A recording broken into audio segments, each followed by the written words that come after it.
북이스라엘에는 두 가지 죄가 있었습니다. 하나는 뭐냐면 이스라엘의 초대왕 여로보암이 이제 금송아지를 만들어 숭배하게 한 일이 하나님 앞에 죄가 되었고, 또 하나는 바알과 같은 우상을 섬기게 한 일이 하나님 앞에 이제 큰 죄가 된 것이죠. 오늘 본문에 나오는 왕 여호람 역시 바알이나 아세라 같은 우상은 없앴지만, 그런 신앙적인 노력은 했지만 차마 금송아지를 섬기는 이 죄에 대해서는 자유롭지 못했습니다. 왜냐하면 금송아지를 없애면 다시 그 사람들이 유대 땅으로 가서 예배를 드리게 되면 마음이 또 흔들릴 수 있기 때문에 금송아지는 차마 없애지 못하고 계속해서 그 죄를 지을 수밖에 없었던 것이죠. 그러니 여호람의 마음을 한번 엿보면 그는 하나님의 계심도 알고 하나님에 대한 두려움도 있었습니다. 자신의 아버지도 자신의 형도 그렇게 비참한 죽음을 당하는 것을 보면서 하나님이 정말 계신가 보다 라는 생각을 했던 것 같습니다. 그래서 하나님께서 기뻐하시지 아니하시는 우상을 최대한 없애려고 했지만 자신이 처한 현실에 관한 두려움은 여전히 벗어나지 못한 채 살아가고 있었습니다.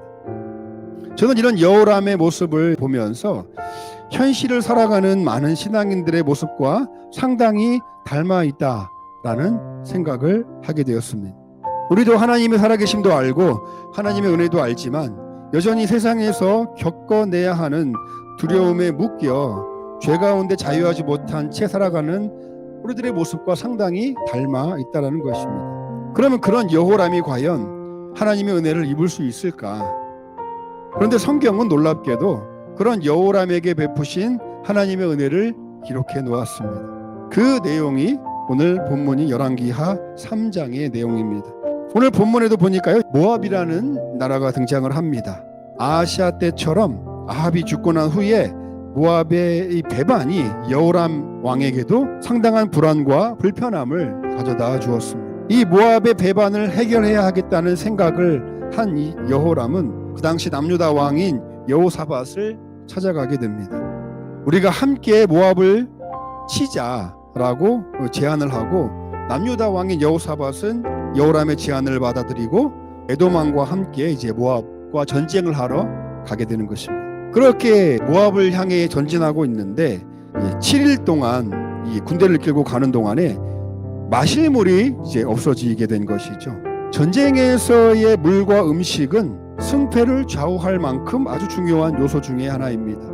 그 중에 특히 물이 없어진다는 것은 어쩌면 전쟁을 해보지도 못하고 패배할 수 있는 이 위기를 가져다 주는 아주 심각한 문제입니다. 이 위기 상황에 여호사밧이 지난번 아합 때와 같이 하나님의 뜻을 물을 만한 선지자를 찾습니다. 여호람의 신하 중 한 사람이 이렇게 이야기합니다. 엘리야의 손에 물을 붓던 엘리사가 있습니다. 여호사밧이 그에게 하나님의 말씀이 있을 테니까 우리가 그에게 갑시다 하고 이 세 왕이 모여서 엘리사를 찾아가게 됩니다.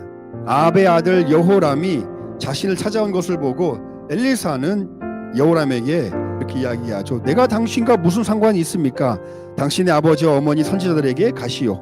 그런 엘리사의 냉대에도 불구하고 여호람 왕은 낮은 자세를 취합니다. 그렇지 않습니다. 여호와께서 지금 이 세 왕을 불러서 아합의 손에 넘기려고 하고 있습니다. 이 여호람의 태도와 그의 모습은요, 그 이전의 두 왕 아합과 아하시야 왕에 비해서 상당히 다른 모습이었습니다. 아합은 미가야 선지자가 진실된 메시지를 전했을 때 어땠죠? 그를 미워하고 목에 가두었습니다. 아하시야 왕 역시 엘리야가 하나님의 메시지를 전하자 그에게 군대를 보냅니다. 그런 두 왕과 다르게 여호람은 엘리사를 미워하지도 그에 대해서 적개심을 품은 것도 아니라 오히려 자신을 낮추고 하나님의 긍휼을 구합니다. 그런 여호람의 모습에는 이 전쟁의 승패가 여호와께 속해 있다는 믿음과 하나님만이 도움이시며 구원자가 되신다는 그 믿음이 있다는 것을 우리가 엿볼 수 있습니다. 그런 믿음이 있기에 하나님 앞에서 긍휼히 여김을 구할 수 있고 하나님의 은혜를 받을 수 있었던 것입니다. 사랑하는 성도 여러분, 하나님을 믿으면서도 세상의 불안과 두려움에 젖어 살아가다 보면 우리의 모습이 하나님 앞에 온전하다 말할 수 없습니다. 여전히 우리에게는 해결해야 할 죄가 남아 있습니다. 해결해야 될 연약함이 남아 있습니다. 때로는 우리의 인생들 속에서 하나님을 전적으로 신뢰하지 못하는 순간들도 있습니다. 그럼에도 우리가 하나님의 은혜를 얻을 수 있는 이유는 우리가 하나님의 긍휼하심을 구하면 하나님께서는 우리에게 긍휼을 베풀어 주시는 자비하신 분이기 때문입니다. 그 긍휼이 여김의 은혜를 오늘 본문의 여호람이 받고 있는 것입니다. 하나님은 겸손히 하나님 앞에서 긍휼히 여김을 구하는 자를 외면하시는 분이 아니십니다. 그것을 성경이 증거해 주고 있고, 이는 우리가 성경을 통해 알 수 있는 하나님의 성품입니다. 그렇게 하나님께서 엘리사를 통해 은혜를 베푸실 것을 오늘 본문에서 선포합니다. 이 골짜기에 개천을 많이 팔아. 여호와께서 이르시기를 너희가 바람도 보지 못하고 비도 보지 못하되 이 골짜기에 물이 가득하여 너희와 너희 가축과 짐승이 마실 것이다.